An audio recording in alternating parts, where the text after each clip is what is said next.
2 വർഷം മുമ്പ് ഇവിടെ വന്നിട്ടും ചേച്ചി വെറുതെ ഇരിക്കാൻ ഉദ്ദേശിച്ചിട്ടില്ല. അപ്പോഴും ചേച്ചി കുറച്ച് മ്യൂസീഷ്യൻസിനെ ഒരു ടീമാക്കി ഇവിടെ കൊണ്ടുവന്ന് ഫെലോഷിപ്പ് ഒക്കെ ഗ്യാദർ ചെയ്യിപ്പിച്ച് ഒരു ബാൻഡ് ഫോം ചെയ്തു, കോഡ് 33.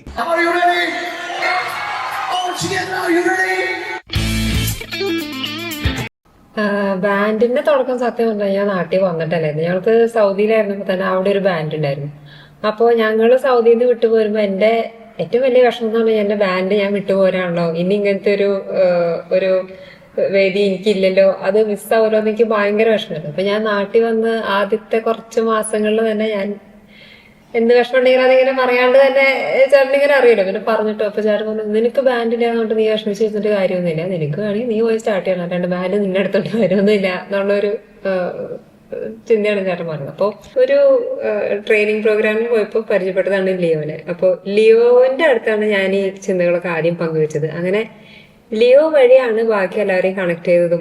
ഞങ്ങളുടെ ബാൻഡിലെ ബാക്കി ബേസിസ്റ്റിനെയും ഡ്രമ്മറിനെയും എല്ലാവരെയും അവൻ ത്രൂ ആണ് ഇതിങ്ങനെ ഫോം ചെയ്ത് വന്നത്. അവര് തമ്മിൽ ഭയങ്കര ഒരു ബോണ്ടായിരുന്നു. ഒരു ലാസ്റ്റ് സ്റ്റെപ്പ് എന്നുള്ള രീതിക്കാണ് ഞാൻ ആ പിക്ചറിലേക്ക് എന്നെ കടന്നു വരുന്നത്.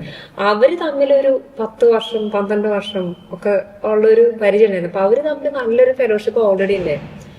എന്റെ ഒരു കാഴ്ചപ്പാട് എന്തായിരുന്നു വെച്ചാല്, ഞാൻ അങ്ങനെ വലിയ ടാലന്റഡ് സിംഗർന്നോ അല്ലെങ്കിൽ പ്രൊഫഷണൽന്നോ അങ്ങനെ അവകാശപ്പെടാൻ പോലും എനിക്ക് യോഗ്യതയില്ല. പക്ഷെ ഞാൻ തിരിച്ചറിഞ്ഞൊരു കാര്യം, എനിക്ക് എന്തെങ്കിലും ഉണ്ടെങ്കിൽ അത് പക്ഷെ മുഴുവനായിട്ടും ഈശോയ്ക്കുള്ളതാണ്. അത് ഈശോയ്ക്ക് വേണ്ടിയിട്ട് ഞാൻ യൂസ് ചെയ്യും. അതാണ് എന്റെ ബാൻഡ് എന്ന് പറയുന്നത്. ഞങ്ങള് ഗോസ്പല് മാത്രമാണ് പ്ലേ ചെയ്യുള്ളൂ. ഞങ്ങൾ പ്ലേ ചെയ്യുമ്പോൾ പല സ്ഥലത്ത് ഞങ്ങളുടെ അടുത്ത് വന്ന് ചോദിക്കും, അല്ല ഞങ്ങൾ സിനിമ പാട്ടുകൾ 1-2 പാടിയിട്ട് ഇനി മറ്റേത് പാടിയാകുമ്പോൾ ഞങ്ങൾ പറയും അങ്ങനെ ചെയ്യില്ല. കോഡ് 33 ഒരു gospel ബാൻഡാണ്.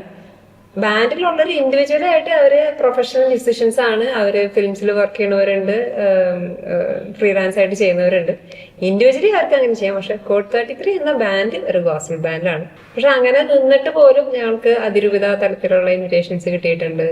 GGMല് great gathering of mission, അതിങ്ങനെ ഇയർലി നടക്കുന്ന ഒരു പ്രോഗ്രാമാണ്, മിഷന്റെ ഒരു ഗ്യാദറിംഗ് ആണ്. ഞങ്ങളുടെ ബാൻഡ് ഇപ്പൊ കുറച്ച് ഇങ്ങനെ കവർ സോങ്സ് ചെയ്യലും ആൽബം സെറ്റ് ചെയ്യാനൊക്കെ വർക്ക് ചെയ്തുകൊണ്ടിരിക്കുകയാണ്. ഞങ്ങളുടെ ഏറ്റവും വലിയ സ്വപ്നം എന്ന് പറഞ്ഞാൽ 2027 സൗത്ത് കൊറിയയിൽ ഹോസ്റ്റ് ചെയ്യുന്ന വേൾഡ് യൂത്ത് ഡേ അവിടെ പോയി പ്ലേ ചെയ്യണം എന്നുള്ളതാണ്. അതിന് വേണ്ടിയിട്ട് ഞങ്ങൾ ഒരുങ്ങിക്കൊണ്ടിരിക്കണം, പ്രാർത്ഥിച്ചുകൊണ്ടിരിക്കണം.